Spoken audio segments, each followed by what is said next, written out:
नमस्कार, मेरा नाम गौरव अग्रवाल है और आप देख रहे हैं अड़ी, क्योंकि हमें है देश की पड़ी।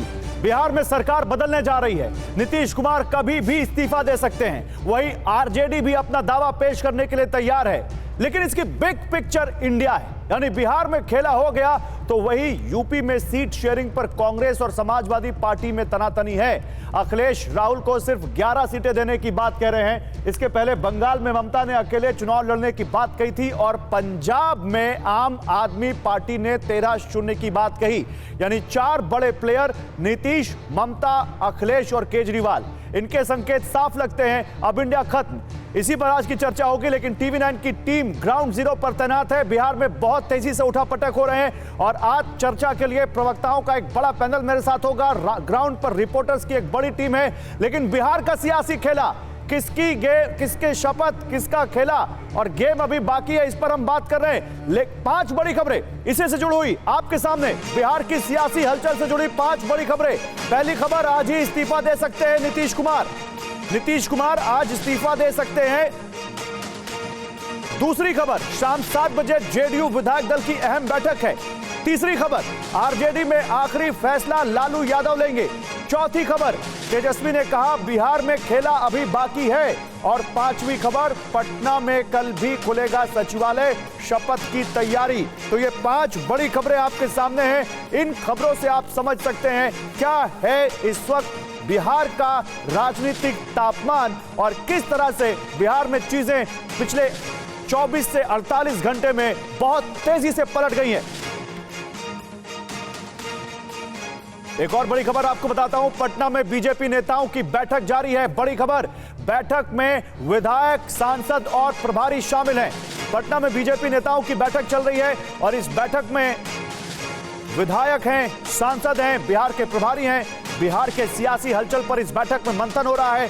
लोकसभा चुनाव को लेकर भी चर्चा होगी, ये बताया जा रहा है। लेकिन क्योंकि बिहार में अब सबसे बड़ा मुद्दा नीतीश कुमार के फिर से एनडीए में आने का है, तो जाहिर सी बात है इस पर मंथन हो रही होगी। बीजेपी नीतीश कुमार के एक बार फिर एनडीए में आने को लेकर कैसे देख रही है, इस पर बात करते हैं। रजनीश रंजन पटना बीजेपी ऑफिस से हमारे साथ जुड़ रहे हैं, हमारे संवाददाता। रजनीश, बताइए बैठक में क्या मंथन हो रहा है? देखिए, कई नेताओं का ये कहना है कि 2024 लोकसभा चुनाव की तैयारी को लेकर ये बैठक बुलाई गई है। सीधा मतलब ये बताया जा रहा है कि नीतीश कुमार के एनडीए में शामिल होने के बाद 2024 में बिहार में भाजपा के लिए किस तरह की संभावनाएं और बनेंगी। 2019 के चुनाव में जब जदयू, भाजपा और चिराग पासवान की पार्टी एक साथ मिलकर लड़ी थी तो 40 में 39 सीटों पर उन्हें जीत मिली थी। उसी तरह की क्या संभावना इस बार भी बन सकती है, इस बात को लेकर यहाँ पर मंथन हो रहा है। लेकिन बीजेपी के कई नेताओं के मन में दुविधा भी है, संशय भी है और 2 बहुत महत्वपूर्ण बयान सामने आए हैं। एक पूर्व उप मुख्यमंत्री रेणु देवी और दूसरा बयान है बीजेपी के सांसद छेदी पासवान का। दोनों ये कह रहे हैं कि नीतीश कुमार, छेदी पासवान की बात अगर मैं आपको बताऊं, उनका ये कहना है कि नीतीश कुमार पावर के लिए आ रहे हैं और पार्टी को अगर सब कुछ ठीक लगता है तो हम लोगों को कोई दिक्कत नहीं है। और रेणु देवी का ये कहना है कि भाजपा पहले से ही मजबूत है, हमें इसके आगे उन्होंने कुछ नहीं कहा। तो दोनों बयान बहुत सांकेतिक हैं कि नीतीश कुमार को लेकर बीजेपी के कई नेताओं के मन में दुविधा है, संशय है और उसी संशय को दूर करने के लिए extended national executive, state executive की ये बैठक चल रही है। तमाम बड़े नेता, विधायकों के अलावा सांसद और पदाधिकारी यहाँ पर मौजूद हैं। रायशुमारी की जा रही है, पार्टी आला कमान का जो फैसला है उसको यहाँ पर बताया जा रहा है। और दूसरी अहम जानकारी गौरव ये है कि इसी तरह की एक बैठक कल सुबह 10 बजे भी बुलाई गई है। ठीक है, आप मेरे साथ रहिए रजनीश। जिन छेदी पासवान के बयान की बात आपने कही है वो बयान में बता देता हूं छेदी पासवान ने कहा क्या है। बीजेपी के सांसद हैं छेदी पासवान और उनका बड़ा बयान आया है, नीतीश पद के लिए कहीं भी जा सकते हैं। यानी बीजेपी के अंदर अभी नीतीश को लेकर बहुत एक्सेप्टेंस नहीं है, नीतीश पद के लिए कहीं भी जा सकते हैं। ये बीजेपी के सांसद छेदी पासवान का बयान है, उनको पद मिल रहा है इसलिए आ रहे हैं, ये कहा है बीजेपी के सांसद छेदी पासवान ने। बीजेपी के सांसद का यह कहना कि नीतीश कुमार पावर के लिए कहीं भी जा सकते हैं, पद के लिए कहीं भी जा सकते हैं। रजनीश, यानी बीजेपी की जो बिहार यूनिट है, अच्छा सुना देते हैं छेदी पासवान ने कहा क्या, फिर मैं रजनीश के पास जाऊंगा। राजनीति का मतलब है उथल पुथल होता है, उथल पुथल रहेगा ही बिहार में। नीतीश जी का हम बहुत पहले बोल चुके हैं कि नीतीश जी ऐसे व्यक्ति हैं कि पद के लिए कहीं भी जा सकते हैं, उनको पद चाहिए, पद को लेकर मिल रहा है, पद लेने के लिए आ रहे हैं, उसी के उपलक्ष्य में मीटिंग हो रही है। और सुनील कुमार पिंटू इस वक्त हमारे साथ जुड़ चुके हैं, जेडीयू के सांसद हैं, इस वक्त हमारे साथ जुड़ रहे हैं। सुनील कुमार पिंटू जी, छेदी पासवान क्या कह रहे हैं, सुना आपने? क्या कह रहे हैं? वो कह रहे हैं नीतीश कुमार कहीं भी जा सकते हैं, नीतीश कुमार कहीं भी जा सकते हैं पावर के लिए। देखिए, ये उनका निजी विचार हो सकता है, मैं नहीं समझ सकता हूँ ये बात, परंतु आज के तारीख में नीतीश जी पर कोई भी कमेंट करना ये गलत बात है, समझे कि नहीं। इसलिए कोई वो बीजेपी के अधिकृत प्रवक्ता नहीं है ना, उन्होंने बीजेपी की तरफ से कोई बात रखी है, वो उनकी अपनी निजी राय है जो व्यक्तिगत उनके मुख्यमंत्री जी के ऊपर वो कटाक्ष कर रहे हैं। सुनील जी, वो उसी मीटिंग से बोल रहे हैं जिस मीटिंग में अभी बिहार की राजनीतिक व्यवस्था पर बीजेपी चर्चा कर रही है। छेदी पासवान वही बैठे हुए हैं, आप भी सांसद हैं, वो भी सांसद हैं। मैं समझता हूं कि इस वक्त बड़ा मुश्किल है आप लोगों के लिए बीजेपी के किसी नेगेटिव कमेंट पर बोलना, लेकिन जेडीयू के ऊपर इतना बड़ा कमेंट आप लोगों ने एक्सपेक्ट नहीं किया था कि बीजेपी के नेता अभी भी ऐसे बोल रहे होंगे। यानी क्या बीजेपी के नेताओं में अभी भी नीतीश कुमार के एनडीए में आने को लेकर बहुत स्वीकार्यता नहीं है? देखिए, कोई भी कुछ बोल ले, बीजेपी के अंदर में का नेतृत्व, केंद्रीय नेतृत्व और अमित शाह जी, ये दोनों व्यक्ति के फैसले के सामने अगला किसी का कोई बात नहीं होगा। और आपने देखा कि बीजेपी के भी जितने भी बिहार के बड़े लीडर थे, उन लोगों ने भी कहा कि जो भी केंद्रीय नेतृत्व फैसला लेगा वो सब मान्य है। तो जब केंद्रीय नेतृत्व ने फैसला ले लिया है, अगर कोई, और वो फैसला की अभी अधिकृत जानकारी नहीं दी गई है, जो वो आएगा, तो उसके बाद किसी के भी कुछ कहने पर कोई मायने नहीं रखता है। ठीक है, अच्छा, मैं जल्दी से अपने गेस्ट पैनल से इंट्रोड्यूस करवा देता हूं अपने दर्शकों को। सुनील कुमार पिंटू को आप सुन रहे हैं, जो कि जेडीयू के सांसद हैं। इसके अलावा हमारे साथ राजकुमार भाटी हैं, समाजवादी पार्टी के प्रवक्ता हैं, नेता हैं। हमारे साथ प्रोफेसर असफर शम्सी हैं, बीजेपी के नेता हैं। हमारे साथ संजीव कौशिक हैं, पॉलिटिकल एनालिस्ट हैं। हमारे साथ विनोद सिंह जुड़ रहे हैं, कांग्रेस के नेता। डॉक्टर जयंत जिज्ञासु, आरजेडी के प्रवक्ता, भी हमारे साथ थोड़ी देर में जुड़ सकते हैं। और इसके अलावा हमारे साथ आप देखिए तमाम सहयोगी इस वक्त आपको दिखाई दे रहे हैं। रजनीश रंजन, हमारे साथ रुपेश जुड़े हुए हैं, और हमारे साथ अमोद दिल्ली से जुड़े हुए हैं। अमोद, बताइए, दिल्ली में, क्योंकि बिहार में बीजेपी का ये कमेंट बताता है कि बीजेपी में अभी नीतीश कुमार को लेकर बहुत ज्यादा वो तय नहीं कर पा रहे हैं, बोले क्या, अंदर क्या, हम सबको मालूम है। जो सेंट्रल लीडरशिप है वो क्या कह रही है? देखिए गौरव, सबसे पहले मैं आपको एक लेटेस्ट खबर बता दूं कि बिहार के बीजेपी के सभी नेताओं को कुछ भी इस पूरे मसले पर बोलने के लिए आला नेतृत्व ने मना ही किया है। अभी थोड़ी देर पहले सबको फ़ोन करके बोला गया है कि आप कोई भी बयान नहीं देंगे, जब तक पार्टी का कोई अधिकृत बयान नहीं होता है उसको बयान नहीं माना जाएगा। और उस काम में बीजेपी के तमाम नेता लगे हुए हैं कि वहाँ के स्थानीय नेताओं को ये मैसेज पास कराया जाए। दूसरी बात, बीजेपी क्या कर रही है ये सब जग जाहिर, अब किसी से छुपा हुआ नहीं है। विंडो खुला है जब से, कल से, जब सुशील मोदी ने कह दिया कि खिड़की बंद थी, खिड़की खुल भी सकती है, तो खिड़की जो खुल सकती है वो किस ढंग से खुले और किस तरह से सरकार में ये लोग जाएं। और उसके साथ ही ये भी जानने की कोशिश हो रही है कि फेस सेविंग के लिए क्या क्या किया जा सकता है, क्योंकि नीतीश कुमार जब विपक्ष में थे तो उनके खिलाफ जो बयान दिए गए थे उसको अब डिफेंड भी करना होगा। तो ये तमाम चीजें हैं जिसको लेकर रणनीति बन रही है, चर्चा हो रही है और एक माहौल बनाकर बीजेपी सरकार में शामिल होने की तैयारी कर रही है। ठीक है, मेरे साथ क्योंकि यहां पर समाजवादी पार्टी के प्रवक्ता राजकुमार भाटी भी जुड़ चुके हैं। राजकुमार भाटी जी, अभी इस परिस्थिति में क्या इंडिया को लगता है कि उनके साथ बहुत बड़ा खेला हो गया बिहार में?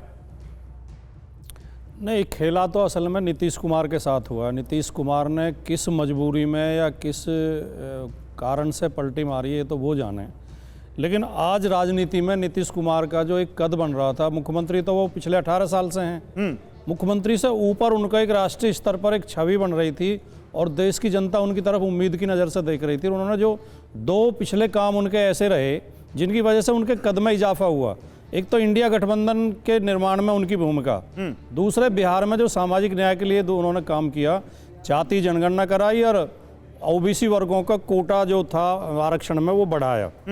इस वजह से उन्हें बड़ी उम्मीद की नज़र से देखा जा रहा था, लेकिन अब उन्होंने खुद ऐसे समय पर निर्णय लिया है जिससे नुकसान केवल नीतीश कुमार का है। चुनाव में ऐसे निर्णय चुनावों को ज़्यादा प्रभावित नहीं कर पाते हैं। लोकसभा चुनाव में हो सकता है इसकी रिएक्शन हो और भारतीय जनता पार्टी को, एनडीए को इसका भारी नुकसान हो, क्योंकि जनता ये पसंद नहीं करती है जोड़ तोड़ की राजनीति कि आपके इधर नेताओं को खरीद लो या डरा धमका के अपनी तरफ कर लो। उससे जनता कई बार रिएक्ट भी कर देती है। लेकिन नीतीश कुमार का नुकसान होना ही होना है, इसमें कोई संदेह नहीं है। नीतीश कुमार का नुकसान होना है। सुनील कुमार पिंटू जी, देखिए इंडिया के प्रवक्ता क्या कह रहे हैं, नीतीश कुमार का नुकसान होना है इससे? देखिए, पहले तो कल अभी हमारे नेता का जो निर्णय होता है वो निर्णय पहले आना बाकी है, और नुकसान और नफ़ा की बात है, ये सारे चीज़ जनता के ऊपर है। और बिहार की जनता भी चाहती है, मैं अपनी निजी राय दे रहा हूँ, और बिहार की जनता की भी राय है कि एनडीए गठबंधन में जो 2005 में माननीय नीतीश जी और बीजेपी के सुशील मोदी की जोड़ी ने जो बिहार में काम किया था, आज भी बिहार की जनता उसी काम को गिन रही है, बोल रही है। चाहे जितने पुल पुलिया बने हो, रोड बने हो, पटना में फ्लाईओवर का जाल बिछाओ, ये सारे दोनों व्यक्ति के गठबंधन में, बीजेपी और जेडीयू के गठबंधन में काम हुआ था। आज भी बिहार की जनता चाहती है कि फिर से बिहार जो विकास हो रहा है वो चलता रहे, उसके लिए दोनों का गठबंधन हो। अगर देश का नेतृत्व प्रधानमंत्री नरेंद्र मोदी ने पूरी दुनिया में इंडिया का डंका बजाया है, भारत का नाम ऊंचा किया है, तो बिहार की तरक्की के लिए एनडीए गठबंधन की सरकार की सख्त आवश्यकता है बिहार में। यह मेरी अपनी निजी राय है और बिहार की जनता भी यही चाहती है। ठीक है, मैं एक सवाल यहां पर डॉक्टर जयंत जिज्ञासु आपसे लेता हूं। ये देखिए, यहां पर आप लोग तो अपनी दोस्ती के कसीदे गढ़ रहे थे, अचानक नीतीश कुमार को क्या हो गया?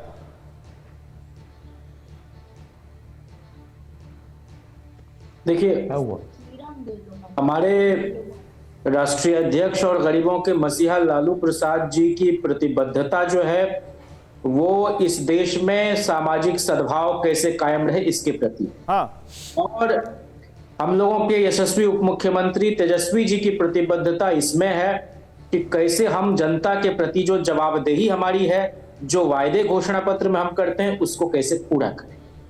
हमारी विचारधारा सामाजिक न्याय की है। हमारी विचारधारा कोई साप्ताहिक, मासिक, द्वैमासिक, त्रैमासिक, अर्धवार्षिक, वार्षिक, द्वैवार्षिक नहीं है। हम चंचल चित्त के व्यक्ति नहीं हैं। हम स्थित प्रज्ञ लोग हैं।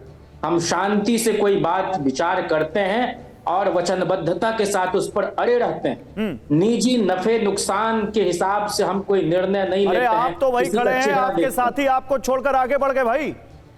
आपने जो पूछा उसका मैं जवाब दूं या किसी और बात का जवाब दूं? मैं ही पूछ रहा हूं। मैंने भी पहले भी यही पूछा कि आप तो वही खड़े हैं, आपके साथी आपको छोड़कर आगे बढ़ गए। जयंत जी, एक देखिए, हम जहां थे हम वहीं हमारे पैर में चक्र नहीं लगा।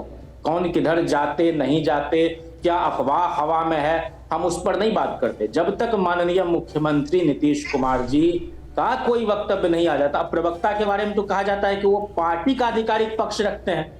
अब सुनील कुमार पिंटू जी अपनी निजी राय बता रहे हैं, तो अब पता नहीं है किस तरह से लोकतांत्रिक पार्टी काम करती है। मैं समझ रहा हूं आपकी मजबूरी क्या है। मैं समझ रहा हूं आपकी मजबूरी क्या है। मेरे साथ रुपेश जुड़े हुए हैं। हमारी कोई मजबूरी नहीं है। मैं समझ रहा हूं आपकी मजबूरी क्या है। ग्राउंड पर टीवी 9 की टीम है, रुपेश के पास। अच्छा, रुपेश इस वक्त हमारे साथ नहीं है, मेरे साथ अच्छा सुनिए, यहां पर मैं आपको एक चीज और बता दूं। मेरे साथ इस पर प्रोफेसर अजफर हैं। प्रोफेसर अजफर साहब, क्या मजबूरी है? 2 बार आपको छोड़कर चलेगा नीतीश कुमार, तीसरी बार आप लेने को तैयार है उनको, आपकी क्या मजबूरी है? देखिए, इसमें कोई मजबूरी की बात नहीं है।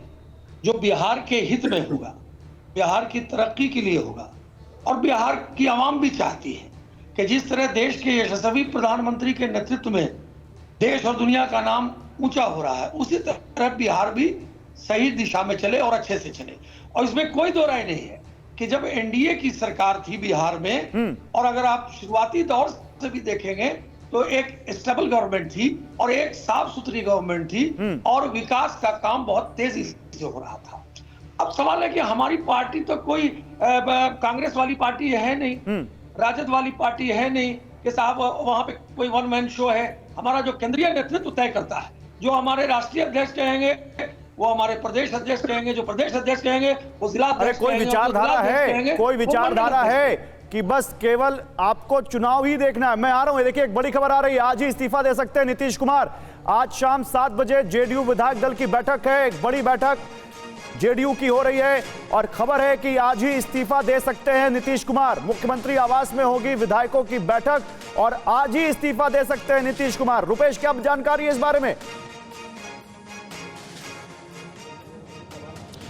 देखिए, भारतीय जनता पार्टी में विधायक दल की बैठक चल रही है और वहां पर समर्थन पत्र पर सभी विधायकों से हस्ताक्षर लिया जाएगा और उसके बाद वो समर्थन का पत्र मुख्यमंत्री आवास में, जहां पर अब से थोड़ी देर बाद इनके विधायक दल की बैठक कहें या फिर नीतीश कुमार ने अपने तमाम विधायकों को, पार्टी के नेताओं का ये कहना है कि चाय पे बुलाया है, क्योंकि ऑफिशियली कल 10 बजे विधायक दल की इनकी बैठक भी होगी, लेकिन उसके पहले आनन फानन में तमाम विधायकों को मैसेज किया गया कि आप पहुंचे मुख्यमंत्री आवास में। तो मुख्यमंत्री आवास से पहुंचकर एक बैठक होगी। जीतन राम मांझी के विधायक दल की बैठक शाम को 7 बजे थी, लेकिन उसे प्रीपोन करके शाम को 6 बजे किया गया। उनके भी विधायक दल की बैठक होनी है। तो ये जो एनडीए का कुनबा है, जेडीयू, बीजेपी और जीतन राम मांझी, इन तीनों के विधायक दल की बैठक किसी की हो रही है, किसी की अब थोड़ी देर बाद शुरू होने वाली है। और उसके बाद से ये भी कयास लगाए जा रहे हैं कि उसके बाद से अगर मुख्यमंत्री आवास में ही विधायक दल की बैठक होती है, उसके बाद से नीतीश कुमार इस्तीफा दे सकते हैं और एक हाथ से इस्तीफा दें, दूसरे हाथ से समर्थन का पत्र सौंपें और कल उनका शपथ ग्रहण हो जाए। कल एक बार फिर से एनडीए विधायक दल की बैठक यहाँ पे हो, यानी कि तमाम पार्टियों ने अपनी अलग अलग बैठक करने के बाद से एनडीए के विधायक दल की यहाँ पे बैठक हो और उसके बाद से आगे जो वैधानिक प्रक्रिया है उस वैधानिक प्रक्रिया को शुरू किया जाए। ठीक है रुपेश, आप रहिए मेरे साथ, आप बड़ी खबर दे रहे हैं। लेकिन विनोद पांडे, कांग्रेस के लिए तो आज बड़ा, आज क्या कह सकते हैं, जब से राहुल गांधी की भारत जोड़ो न्याय यात्रा शुरू हुई है तब से कोई अच्छी खबर आ नहीं रही है। पहले बंगाल, फिर पंजाब और अब देखिए जिसने इंडिया बनाया, विनोद सिंह जिसने इंडिया बनाया वही आज इंडिया की हवा निकाल रहा है। देखिए गौरव जी, खुले तौर पर तो पूरा जब नीतीश जी अपनी बात औपचारिक तरीके से रख देंगे तो कुछ कहना वाजिब होगा, लेकिन बिहार की जनता, देश की जनता को अगर नीतीश जी ऐसा वैचारिक कदम लेते हैं, राजनीतिक कदम लेते हैं तो उनके लिए आत्मघाती होगा। इसलिए होगा कि उनकी विश्वसनीयता पे पहले से ही बहुत उनकी भूमिका संदिग्ध और संशयपूर्ण रही है और अगर ये कर देंगे तो बहुत मतलब उनको बिहार की जनता कभी माफ नहीं करेगी। और भारतीय जनता पार्टी अपने आप से पूछे, उसके नेता पूछें कि सर्वाधिक बेइज्जती, व्यक्तिगत हमले और राजनीतिक हमले, हर तरीके से नीतीश कुमार को अपमानित करने का काम किया गया। क्या मजबूरी थी, क्या दबाव था, क्या डर था, क्या इंडिया गठबंधन से भय था कि जनता के सवालों से जवाब से बचने के लिए किस प्रलोभन के तहत, किस राजनीतिक महत्वाकांक्षा के तहत, किस दबाव के तहत, किस जांच के अंतर्गत, ये सब देश की जनता आपके दर। सुनील कुमार पिंटू जी जवाब दीजिए। खुद ही सम्मानित जनता देखिए आपसे कांग्रेस क्या पूछ रही है, क्या मजबूरी थी, क्या दबाव था?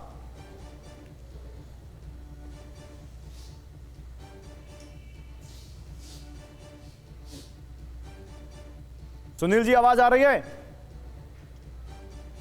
सुनील कुमार पिंटू तक आवाज आ रही है? बताइए, कांग्रेस पूछ रही है, आप ही ने इंडिया बनाया, आप ही ने इंडिया की हवा क्यों निकाल दी? क्या मजबूरी है, क्या दबाव है?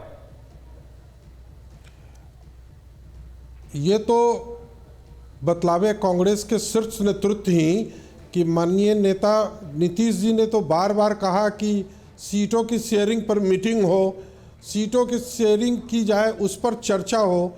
तो आज तक ले तो INDA की अलायंस की बैठक जो हुई उसमें सिर्फ चाय और समोसे पर मीटिंग खत्म कर दी गई।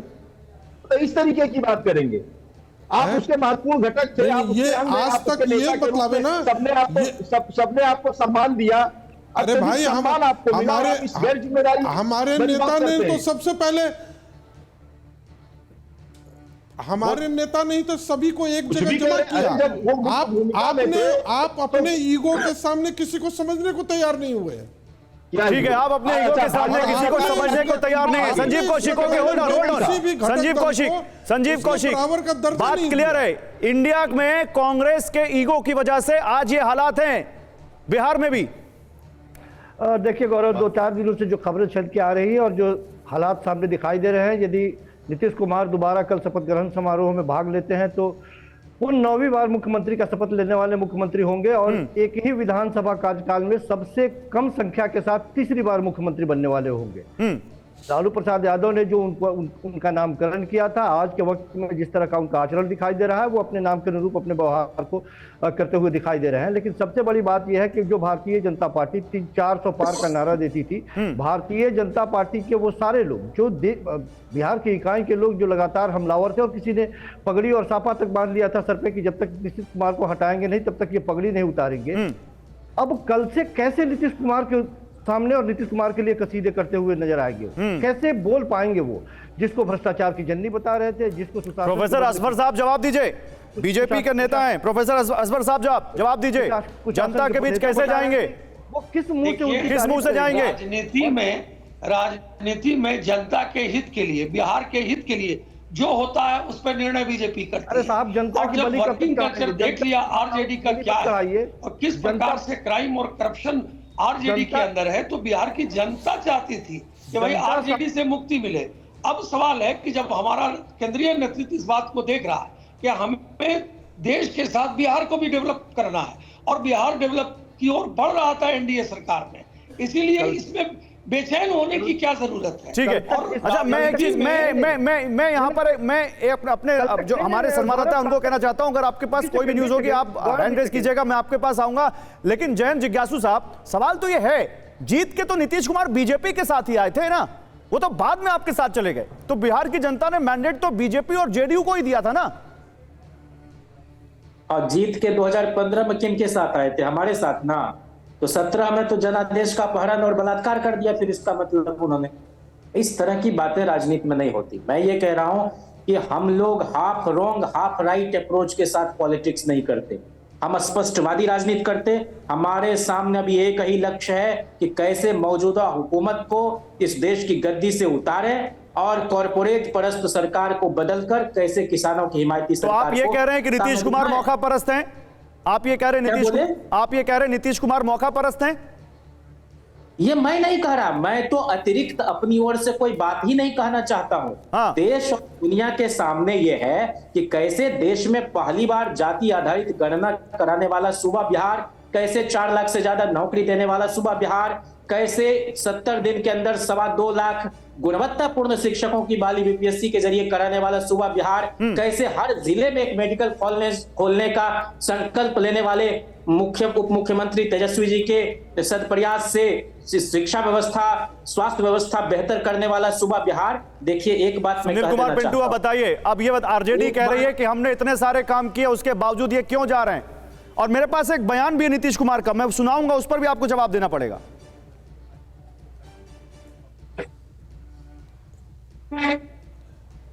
सुनील कुमार पिंटू, बिहार में काम हुए माननीय नीतीश कुमार के नेतृत्व में ही सारे काम हुए हैं। और वो जब 2005 से बिहार में विकास की गति पकड़ी है, उस समय एनडीए की सरकार के समय से जो शुरू हुई थी, वैसी कामों को आज तक सारे बिहार के लोग याद करते हैं। राजकुमार भाटी, ये कौन सी पॉलिटिक्स है, ये कौन सी विचारधारा है जहां आप 6-6, 7-7 बार शपथ लेते हैं और हर पार्टी के साथ 2-2 बार आपके गठबंधन हो जाते हैं, और फिर भी आप लोगों के बीच जाने में आपको बिल्कुल दिक्कत नहीं है? देखिए, जनता जब चुनाव होते हैं तो भारत की चुनाव व्यवस्था में जनता 5 साल के लिए सरकार चुनती है, और जो उसका घोषणा पत्र होता है पार्टी का, उस पर चुनती है। उसे उम्मीद होती है कि ये अपनी घोषणाओं को पूरा करेंगे, 5 साल जनता की सेवा करेंगे। बीच में सरकार तोड़ के या गठबंधन तोड़ के किसी भी पार्टी के साथ जाना, ये आज के लिए नहीं कह रहा मैं, इससे पहले जब वो बीजेपी छोड़ के आरजेडी के साथ आए वो भी गलत था, वो भी जनता के साथ धोखा था। ये सीधे सीधे जनता के साथ धोखा है, और कोई व्यक्ति बार बार इस काम को कर रहा है। मुख्यमंत्री नीतीश कुमार जी चुनाव में जीतते हैं, शपथ लेते हैं, फिर थोड़े दिन बाद खुद इस्तीफा देते हैं, फिर दोबारा मुख्यमंत्री बनते हैं, दूसरी पार्टी के साथ गठबंधन कर लेते हैं। राजनीति को मजाक बना के रख दिया है, लोकतंत्र को मजाक बना के रख दिया। ये देश मीसा भारती कुछ कह रही है, सुन लेते हैं वो क्या कह रही है। नहीं कर रहे थे यहाँ के कोई जानकारी नहीं है, क्योंकि अभी देखो, अभी तो हम आई हैं और जिस तरह से न्यूज़ में ही जो चल रहा है सो चल रहा है। अभी तो कोई आधिकारिक किसी की तरफ से कोई बयान आया नहीं। जिस तरीके से कहा जा रहा है कि रोजगार मिल रहे थे और सब कुछ मिल रहा था, आज बैठक में भी लालू जी ने कहा कि हम लोग एकजुट रहेंगे। देखिए, जब भी हम लोग सरकार में आते हैं, राष्ट्रीय जनता दल बिहार के जनता के लिए और काम करते हैं और आगे भी करते रहेंगे। तो मीसा भारती कुछ भी बोलने से बच रही, लेकिन मीसा भारती से जुड़ी एक बड़ी खबर आई। लालू परिवार के लिए एक बड़ा झटका आज आया दिल्ली से भी, वो भी बता देते हैं आपको। जमीन के बदले नौकरी मामले में राबड़ी देवी को समन, ईडी की चार्जशीट पर कोर्ट ने समन भेजा है और इस समन में मीसा भारती भी शामिल है। यानी लालू की बेटी मीसा भारती और हेमा को भी समन भेजा गया है। 9 फरवरी को कोर्ट में पेश होने का आदेश दिया गया है। दिल्ली की राउज एवेन्यू कोर्ट से यह समन जारी किया गया है और इसी समन के बाद देखिए एक बड़ा बयान आया जेडीयू की तरफ से और आरजेडी पर डायरेक्ट हमला है। जेडीयू का आरजेडी पर बहुत बड़ा हमला। आरजेडी नेतृत्व बेचैन है, यह कहा है जेडीयू ने। आरजेडी की आदत जमीन के बदले नौकरी देने की है, ये जेडीयू के नेता कह रहे हैं। आरजेडी प्रलाप बंद करे, अंजाम बुरा होगा। आपको जेडीयू के नेता नीरज कुमार को सुनाते हैं, सब कुछ क्लियर हो जाएगा आपको इसी से।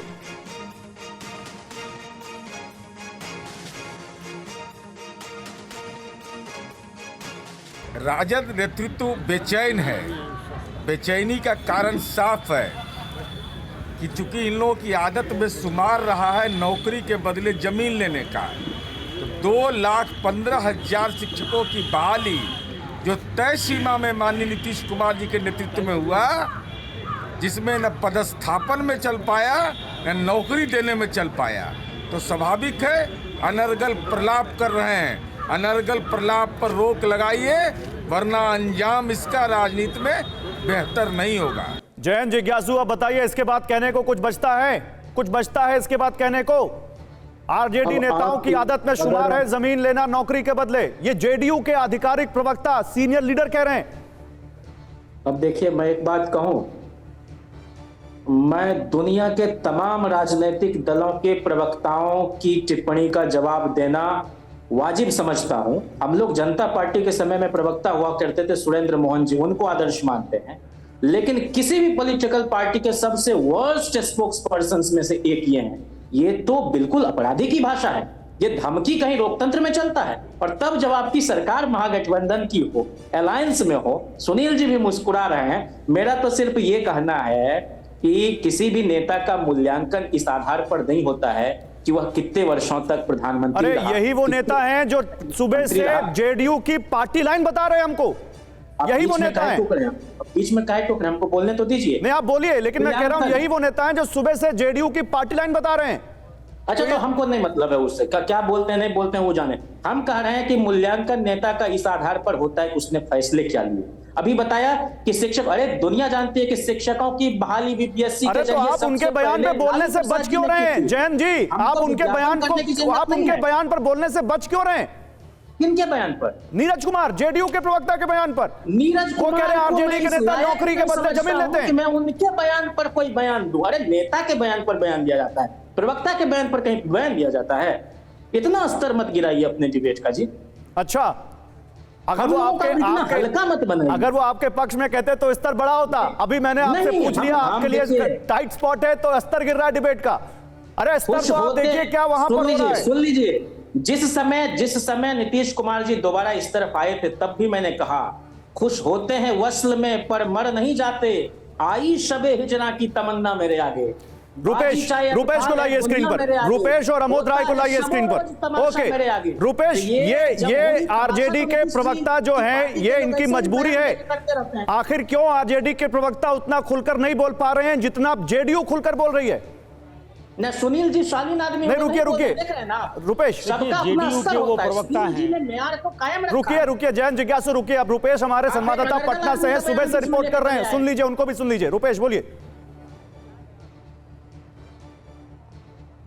देखिए, वो जेडीयू के आधिकारिक मुख्य प्रवक्ता हैं। हाँ। जेडीयू के बड़े नेता हैं, नीतीश कुमार के बेहद करीबी हैं, बिहार सरकार के पूर्व मंत्री हैं। उनका स्तर देखिए, अगर उनका स्तर कम है तो उनके बयान का स्तर देखिए। बयान का राजनीति में किसने बोला और क्या बोला, ये ज़्यादा महत्वपूर्ण होता है। और ऐसे समय में, किस समय में बोला, ऐसे समय में जो आधिकारिक रूप से दोनों के गठबंधन नहीं टूटे हैं और दोनों सरकार में हैं, ऐसे में एक प्रवक्ता का जो पूर्व मंत्री रहे हैं, उनका ये कहना, और एमएलसी भी हैं, उनका ये कहना कि राजद के नेतृत्व का ये फितरत है कि वो ज़मीन लेकर के और नौकरी देते हैं। ये सीधा हमला है। उस हमला के जो शब्द हैं उसके स्तर को आप देखिए और उसके बाद ये समझिए कि अब दोनों में कुछ नहीं बचा है। और उसी के बाद से ये कहा जा रहा है कि दोनों के बीच यानी कि आरजेडी और जेडीयू के बीच ये तलखियां, संकेत और इशारे नहीं बल्कि पूरी तरह से दोनों अलग हो चुके हैं। नीतीश कुमार अलग हो चुके हैं और अभी तेजस्वी यादव ने अपने विधायकों की जो बैठक की उसमें सीधे तौर पे ये कह दिया कि खेला बाकी है, लेकिन उन्होंने ये मैसेज दे दिया कि हम सरकार से अलग हो गए हैं और अपनी मजबूरी भी जताई कि फिलहाल हम 122 का आंकड़ा जुटाने की कोशिश कर रहे थे, लेकिन शायद फिलहाल ये संभव होता हुआ ठीक है। रुपेश आप मेरे साथ रहिए। संजीव कौशिक अब क्या इसके बाद कुछ कहने को बचता है जो जेडीयू के मुख्य प्रवक्ता ने कह दिया? देखिए, राजनीति का ये प्रहसन काल चल रहा है। मुझे लगता है कि आने वाले पीढ़ी को हम क्या संदेश देना चाहते हैं हमारे ये राजनेता बताएंगे कि जिनकी जुबान की कोई कीमत नहीं हो, सुचिता का कोई मतलब नहीं हो, सिद्धांतों का कोई मतलब नहीं हो, केवल और केवल राजनीति। इसलिए अच्छा, मैं रोकूंगा। जेडीयू नेताओं के बयान आ रहे हैं इस वक्त, सुनाते हैं वो क्या कह रहे हैं। नीतीश कुमार जिंदाबाद। और कुछ नहीं। भैया हाथ बोलिए क्या नाम है जी? अच्छा देखिए, एक और बड़ी खबर आ गई। नीतीश कुमार से जुड़ी हुई एक और बड़ी खबर आ गई, बिहार की सियासत से जुड़ी हुई। नीतीश कुमार आज इस्तीफा नहीं देंगे। आज नीतीश कुमार इस्तीफा नहीं देंगे। कल क्या होगा किसको नहीं पता, लेकिन नीतीश कुमार आज इस्तीफा नहीं देंगे। ये खबर यहां पर आ रही है। मैं अमोद के पास जाऊंगा, उससे पहले जरा रुपेश के पास चलते हैं। रुपेश, क्या खबर है इस बारे में? देखिए, चूंकि अभी तमाम दलों के विधायकों की बैठक होनी है और एनडीए की संयुक्त बैठक जब तक नहीं होती है और इसी वजह से ये माना जा रहा था और माना ही नहीं बल्कि और राजभवन के हवाले से, क्योंकि जब तक विधायकों का समर्थन 122 और 127 विधायकों का समर्थन एनडीए के पास है, लेकिन एनडीए का ये जो मौजूदा स्वरूप अभी फिलहाल बनने जा रहा है उनके पास 127 विधायकों के समर्थन है मौखिक रूप से, लेकिन कागजी रूप से जब तक मुख्यमंत्री आवास में जहां नीतीश कुमार बैठे हुए हैं और पिछली बार भी चाहे वो बीजेपी से हटे हों चाहे वो आरजेडी से हटे हों, उसके बाद से सभी दलों ने अपनी अपनी अलग बैठक की। उसके बाद से इसी आवास में संयुक्त बैठक होती है और वहीं बैठक से जो प्रमुख नेता हैं वो निकलकर राजभवन जाते हैं, वहां इस्तीफा भी होता है, वहां समर्थन का पत्र भी सौंपा जाता है और अगले कुछ घंटों में शपथ ग्रहण समारोह ये पिछले 2 बार से हम देख रहे हैं, तो तीसरी बार भी वही होगा। और जैसा कि अश्विनी चौबे कह रहे हैं कि हुई है वही जो राम रची रखा, लेकिन हुई है वही जो पिछले 3 बार से होता रहा है और वही रचना इस बार भी रची गई है। ठीक है, बहुत शुक्रिया रुपेश आपका इन तमाम जानकारियों के लिए। अमोद राय के पास जाता हूं। अमोद, बीजेपी का कौन सा बड़ा लीडर इस शपथ ग्रहण में शामिल हो सकता है या बीजेपी की टॉप लीडरशिप के कौन से नाम हैं जो बिहार आ सकते हैं, बता सकते हैं आप? देखिए, मेरी जानकारी के हिसाब से कल गृह मंत्री पटना नहीं जा रहे हैं और बीजेपी अध्यक्ष जेपी नड्डा की तरफ से भी कोई अभी तक संकेत नहीं दिया गया है कि वो इसमें शामिल होने जाएंगे। हाँ, ये जरूर है कि बिहार से जुड़े हुए जो बड़े नेता हैं वो उस शपथ ग्रहण समारोह में जा सकते हैं। विनोद तावड़े खुद इसको आगे वहाँ संभाल रहे हैं, वहाँ पहुँच गए हैं और आज बैठक ले रहे हैं। कल भी बैठक करेंगे और वो हो जा सकते हैं इस शपथ ग्रहण समारोह में। लेकिन अभी तक जो सूचना मिल रही है उसके मुताबिक जेपी नड्डा या अमित शाह जैसे बड़े नेता कोई भी शामिल होने नहीं जा रहा है। अमित शाह का दौरा लगा हुआ है, कल तेलंगाना में जाएंगे कि नहीं जाएंगे ये एक प्रश्न। अच्छा, मुझे एक जानकारी और दीजिए अमोद, एक जानकारी और दीजिए, क्योंकि बिहार की जो बीजेपी यूनिट है वो बहुत ज्यादा यहां पर नीतीश कुमार के साथ कंफर्टेबल नहीं है अभी तक जो हमें पता चल रहा है। तो फिर जो बीजेपी की जो नेशनल लीडरशिप है, आखिर वो कौन सी डील है जिसके तहत वो उनको नीतीश कुमार को लेकर आ रहे हैं और बिहार की जो स्टेट यूनिट है उसको कैसे मनाएंगे? आखिर क्या कारण है वो?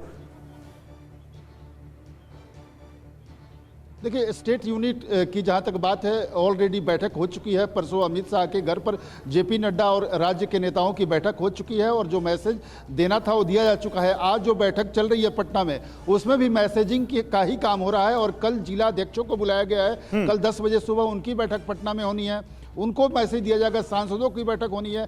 तो एक तरह से नीचे पेनिट्रेट सारे जगह मैसेज ये फैलाया जा रहा है कि बीजेपी ने किन कारणों से ये गठबंधन की तरफ बढ़ी है और क्यों ये जरूरी था, बीजेपी को जाना क्यों जरूरी था। क्योंकि बीजेपी ये कह रही है बार बार कि राज्य में अभी आगे चुनाव सिर्फ नहीं, आगे राज्य में आरजेडी और जेडीयू से मुक्ति का गठबंधन जो चल रहा था उससे मुक्ति बहुत जरूरी थी, क्योंकि आरजेडी अपनी जमीन बढ़ा रही थी, जमीन पसार रही थी, और कहीं ना कहीं उससे बीजेपी को आने वाले दिनों में ज़्यादा मुश्किलों का सामना करना पड़ता। तब जब 2025 में चुनाव होना है, आरजेडी अगर अपना पैठ जमीन पर ज़्यादा बना लेगी तो उसमें ज़्यादा टफ होगा बनिस्पत अभी नीतीश कुमार को साथ जाकर बीजेपी। तो चलिए एक बार जरा उसके नंबर गेम भी हम बता देते हैं, उसके बाद अपने पैनल के पास जाते हैं। अमोद, बहुत शुक्रिया आपका, आपने जो जानकारी दी। देखिए, बिहार विधानसभा का नंबर गेम इसका बहुत बड़ा कारण है किस तरह से बीजेपी को भी नीतीश की जरूरत है। एक तो लोकसभा चुनाव, उसके बाद आगे जो विधानसभा चुनाव है, और ये नंबर गेम आपको बहुत अच्छे से समझाएगा इसको। देखिए, अभी जो चुनाव हुआ पिछला, उसमें आरजेडी सबसे बड़ी पार्टी थी, उसके पास 79 विधायक हैं, 9 लाख या 97,38,855 वोट, 97 लाख। बीजेपी के पास 82,02,067 वोट, जेडीयू के पास 64,85,000 से ज्यादा वोट, कांग्रेस के पास 39 लाख से ज्यादा, करीब 40 लाख वोट। अगर आप देखिए यहां पर आरजेडी, जेडीयू, कांग्रेस, सीपीआईएमएल, इनके वोट को मिला दें तो बीजेपी को ये आउट नंबर करते हैं। और बीजेपी के लिए यही सबसे बड़ी चिंता थी कि अगर नीतीश कुमार को साथ नहीं लाएंगे तो फिर ये बिहार में उनके साथ कहीं खेला ना हो जाए। और इसलिए बीजेपी की यह मजबूरी है कि वो नीतीश कुमार को साथ लेकर आए। अगर नीतीश कुमार की यह मजबूरी है कि वो बीजेपी के साथ जाएं तो ये प्रोफेसर असगर साहब मजबूरी है ना नीतीश कुमार को साथ लाना, वरना 2024 में दिक्कत हो जाएगी। देखिए, सवाल ये पैदा होता है कि कोई मजबूरी नहीं है और ये वोट की अर्थमेटिक है, जनता वोट देती है।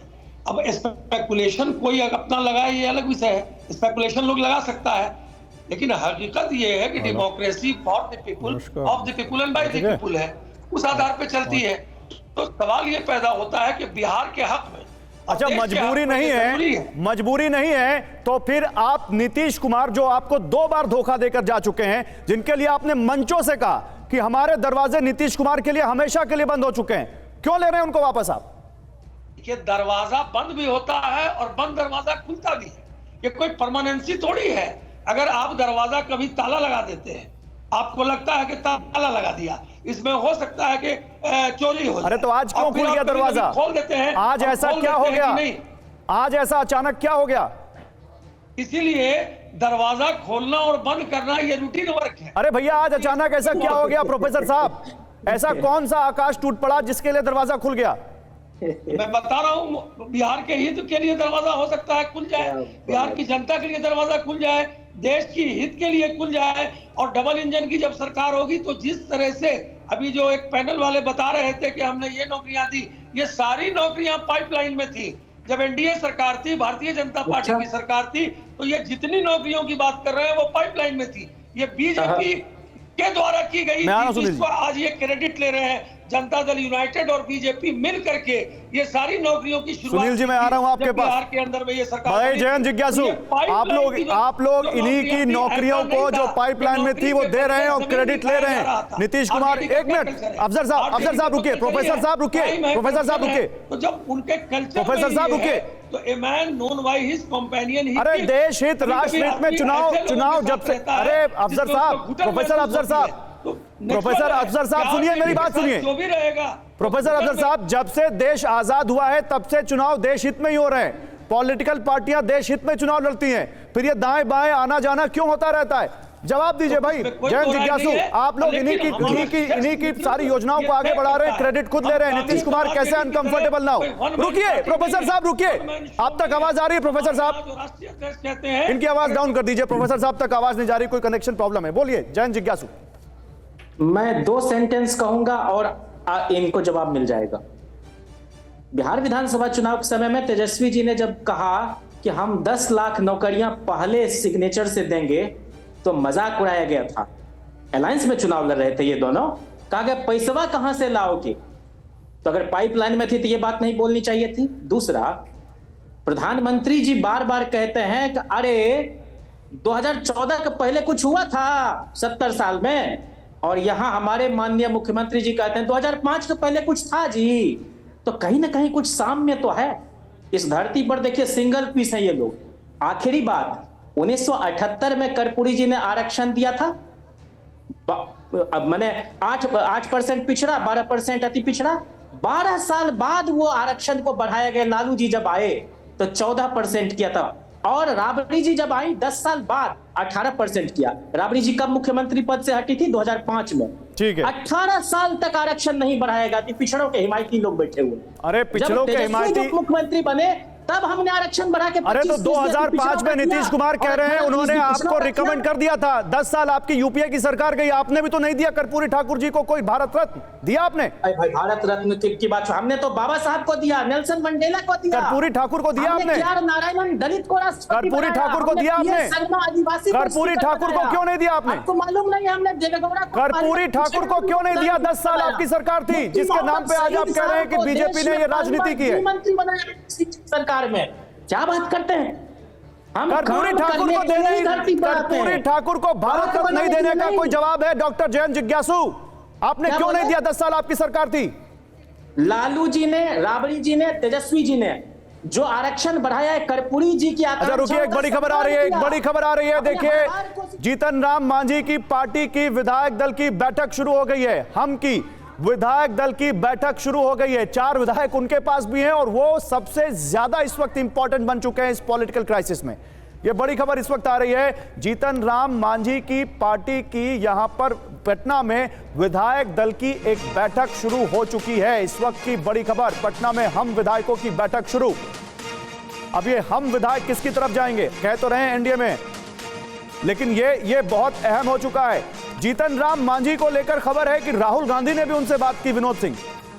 लालू यादव भी कह रहे हैं कि उनको विधायक, उनको सीएम बना सकते हैं, ये ऑफर दिया गया, ये खबर भी है। जीतन राम मांझी से बात हुई आप लोगों की?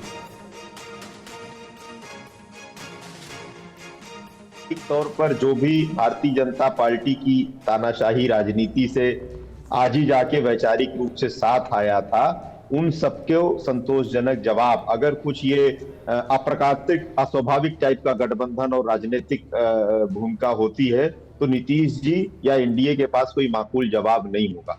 मैं कह रहा हूं इंडिया से जो लोग घता करेंगे, जो धोखा देंगे इंडिया को, इंडिया की मूल भावना को, उसकी प्रेरणा को, उसके काम को, क्योंकि वो जनता की मांग है, जनता के भविष्य को आश्वस्त करने के लिए बनाया गया एक मोर्चा। विनोद सिंह मुझे एक जवाब दीजिए, विनोद सिंह मुझे एक जवाब दीजिए। आपने इंडिया का जिक्र किया, देखिए मेरा एक सवाल सुन लीजिए। विनोद सिंह मेरा सवाल सुन लीजिए। ममता दीदी गई, अरविंद केजरीवाल पंजाब से गए, नीतीश कुमार बिहार से गए, और अखिलेश यादव के साथ भी जो आज एपिसोड हुआ है यूपी में, आपकी पार्टी कह रही है, आप तो यूपी से ही है ना, आपकी पार्टी कह रही है कि अभी कोई समझौता नहीं हुआ, और अखिलेश यादव ने ट्वीट करके ऐलान कर दिया कि 11 सीटें कांग्रेस के हमने दे दी, सहमति हो गई।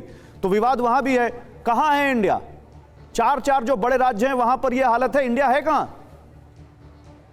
देखिए गौरव जी, सीट के लिए विवाद होना, अपनी बात रखना, ज्यादा हिस्सेदारी की मांग करना, ये एक बहुत सामान्य सी बात है। लेकिन इस प्रकार का यू टर्न लेना, नीतीश कुमार जी भविष्य में राजनीति में एक रिकॉर्ड बनाएंगे, राजनीतिक अविश्वास का, राजनीतिक विचारधारा से समझौता करने का, व्यक्तिगत हित मुख्यमंत्री की कुर्सी पाने के लिए कुछ सारी चीजों की तिलांजलि देने का, ऐसा भारतीय राजनीति में ना कोई था, ना कोई है, ना कोई रहेगा। अगर ये ऐसा कर देते हैं तो जवाब दीजिए सुनील कुमार पिंटू, सुनील कुमार पिंटू जवाब दीजिए। नीतीश कुमार रिकॉर्ड बनाएंगे अगर ऐसा कर देते हैं तो? के साथ जवाब दीजिए सुनील कुमार पिंटू। कोई भी राजनीतिक कार्यकर्ता।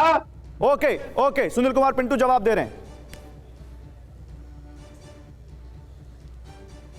क्षमा करेंगे, मैं उनकी बात को पूरा सुन नहीं पाया। क्या वो कह रहे हैं कि नीतीश कुमार रिकॉर्ड बनाएंगे अगर ऐसा करते हैं, छलावा करने का, अपने मूल्यों के साथ समझौता करने का। भारतीय राजनीति में ऐसा कोई नेता नहीं हुआ जो नीतीश कुमार कर रहे हैं ऐसा। नीतीश कुमार जी ने कभी समझौता नहीं किया अपने सिद्धांतों से, अपने आदर्शों से। नीतीश कुमार जब भी जहां रहे हैं अपने सिद्धांतों पर, अपने आदर्श पर ही, ये इस बात के लिए वो बिहार के नहीं देश के राजनीति में जाने जाते हैं कि नीतीश कुमार ने कभी समझौता नहीं किया। अरे यही सिद्धांत है उनका। कोई भी ईमानदार राजनीतिक कार्यकर्ता कभी भी ऐसे नेता के संरक्षण में नहीं अच्छे से रह सकता है, स्वस्थ महसूस कर सकता है। ये सोचना पड़ेगा उनके सहयोगियों को, उनके कार्यकर्ताओं को। ऐसा नेता जिसका कोई विचार है ही नहीं, जिसकी कोई वैचारिक विरासत है ही नहीं, जो सिर्फ कुर्सी के लिए समझौता करना चाहता है। नीतीश कुमार पर आज तक कोई एक दाग नहीं लगा, न कभी किसी कोर्ट का सम्मन, न कभी ईडी की नोटिस आई, ये कांग्रेस और आरजेडी के लोग बतलावे कि उन्हें बार बार इतने नोटिस क्यों आते हैं। आज तक नीतीश कुमार के आदर्श और सिद्धांत का एक प्रत्यक्ष नमूना है कि किसी ने उनके ऊपर नोटिस तो बहुत दूर उंगली नहीं उठाई। भैया जवाब दीजिए, समाजवादी पार्टी के प्रवक्ता है, उनसे जवाब ले लेते हैं। भाटी जी जवाब दीजिए, आप लोगों को इतना नोटिस क्यों आता है भाई? इन लोगों को तो एक भी नोटिस नहीं आया। नहीं, हमारी पार्टी को तो कोई नोटिस नहीं आया, ना हमारे ऊपर कोई मुकदमा है, ना कोई भ्रष्टाचार। मैं इंडिया की बात कर रहा हूँ। इंडिया क्या, भारतीय जनता पार्टी के साथ जो चला जाता है उसके नोटिस फाइल में चले जाते हैं। जो देश के प्रधानमंत्री और देश के गृह मंत्री जाके राज्यों में जाके खुद जिन्हें भ्रष्ट घोषित करते हैं, जिनके ऊपर आरोप लगाते हैं, जिनके कहते हैं ना जेल जाना है, चक्की पीसिंग, वो जैसे बीजेपी ज्वाइन करते हैं उनके नोटिस फाइलों में दब जाते हैं। ये क्या देश देख नहीं रहा? लेकिन आपने उत्तर प्रदेश का जिक्र किया, जो सीटों के बंटवारे का, ये जो 11 सीटों के हमारी पार्टी की ओर से कहा गया है, अभी ये अंतिम सूची नहीं है, इसमें कुछ सीटें बढ़ भी सकती हैं। अभी कांग्रेस से लगातार बात चल रही है, हम एक होकर चुनाव लड़ेंगे। उत्तर प्रदेश में इंडिया गठबंधन मजबूत है और गठबंधन में हम एक होकर चुनाव लड़ेंगे, मिलकर चुनाव लड़ेंगे और कांग्रेस को और सीटें भी दी जा सकती। अच्छा, अंतिम सूची नहीं तैयार होती है और आपके नेता ट्वीट कर देते हैं पब्लिक प्लेटफॉर्म नहीं, उन्होंने ये नहीं कहा कि 11 सीटों पर समझौता हो गया। अच्छा, उन्होंने कहा 11 सीटें दे दी हैं। अखिलेश जी ने भी ये कहा है कि अभी और विचार किया जा रहा है, जो जरूरत महसूस होगी, जो कांग्रेस अपनी मजबूत सीटें बताएगी तो हम और भी सीट दे सकते हैं, अखिलेश जी ने भी कहा। कांग्रेस के साथ 11 मजबूत सीटों से हमारे सौहार्दपूर्ण गठबंधन की अच्छी शुरुआत हो रही है, इसका क्या मतलब है? शुरुआत हुई है, आगे भी बढ़ सकता है। तो हमें ब्रेकिंग चला दें कि समाजवादी पार्टी के प्रवक्ता ने कहा है कि कांग्रेस को और सीटें दी जा सकती हैं। पार्टी का अधिकृत बयान है, अभी कांग्रेस को और भी कुछ सीटें एडजस्ट की जा सकती हैं, 11 अंतिम नहीं है। मैं अधिकृत बयान है समाजवादी पार्टी का कि अभी उत्तर प्रदेश में कांग्रेस को और सीटें दी जा सकती हैं। जी बिल्कुल। चलिए, ये बड़ी खबर आई है और ये खबर यहां पर अभी अड़ी में यहां पर हमारे साथ जो हमारे गेस्ट हैं समाजवादी पार्टी के प्रवक्ता राजकुमार भाटी ये कह रहे हैं। लेकिन फिर से वही बात आते हैं, खेला बाकी है। संजीव कौशिक, कौन सा खेला अभी बाकी रह जाता है? नंबर तो है नहीं आरजेडी के पास। देखिए, अवसरवादिता की मिसाल कायम करने वाले नीतीश कुमार की स्थिति यह है कि अगले आने वाले दिनों में यदि वो भारतीय जनता पार्टी का दामन थामते हैं तो उनके लिए भी ये आसान काम नहीं रहेगा। अरे पहले से सारे बिहार की जनता उनसे ये जानना चाहती है कि पहले से वो ऑलरेडी मुख्यमंत्री तो थे ही, वहाँ चले जाएंगे तो ऐसा क्या बन जाएगा, क्या बन जाए, बहुत बड़ा पोस्ट मिल जाने वाला है वहाँ पे। वहाँ भी क्या भारतीय जनता पार्टी उनके जनाधार को बढ़ाएगी? जो जनाधार बढ़ाने का लोग तो कह रहे हैं कि कहीं शिवसेना वाला हाल ना हो जाए, स्पेस मिलता हुआ दिखाई देगा। सारी कवायद भारतीय जनता पार्टी की राजनीति। संजीव कौशिक, कुछ लोग तो कह रहे हैं कहीं शिवसेना वाला हाल ना हो जाए जेडीयू का। इस बार गौरव, सच बात यह है कि भारतीय जनता पार्टी के राजनीति के ट्रैप में फंस गए हैं। वो सारी कवायद तब से शुरू हो गई है जब वो कर्पूरी ठाकुर को वो सम्मान मिला। भारतीय जनता पार्टी की शुरुआती से रणनीति रही है। असम के चुनाव के समय आप देखेंगे, असम को साधना हो तो फिर वहां पे भूपेन हजारिका को दे देते हैं, वो अवार्ड दे देते हैं। बंगाल को साधना। अरे लेकिन आप जिस देते हैं अगर किसी को, तो आप ये क्यों बोलते हैं कि भाई आपने अभी क्यों दिया, पहले क्यों नहीं दिया? आपकी भी सरकार थी, आपने भी तो नहीं दिया ना। लेकिन मुद्दा आज ये नहीं है, मुद्दा है बिहार का खेला, और बिहार में जो खेला हो रहा है वो अभी बाकी है, नहीं बाकी है, ये आने वाला वक्त बताएगा। समय खत्म हो चुका है। आप तमाम मेहमानों का बहुत शुक्रिया हमारे साथ जुड़ने के लिए। यहां पर रुक रहे एक छोटे से ब्रेक के लिए, लेकिन TV9 भारतवर्ष पर ये जो है ना खेला बिहार का, इसको लेकर लगातार आपको अपडेट्स मिलते रहेंगे। आप बने रहिए TV9 भारतवर्ष के साथ। नमस्कार।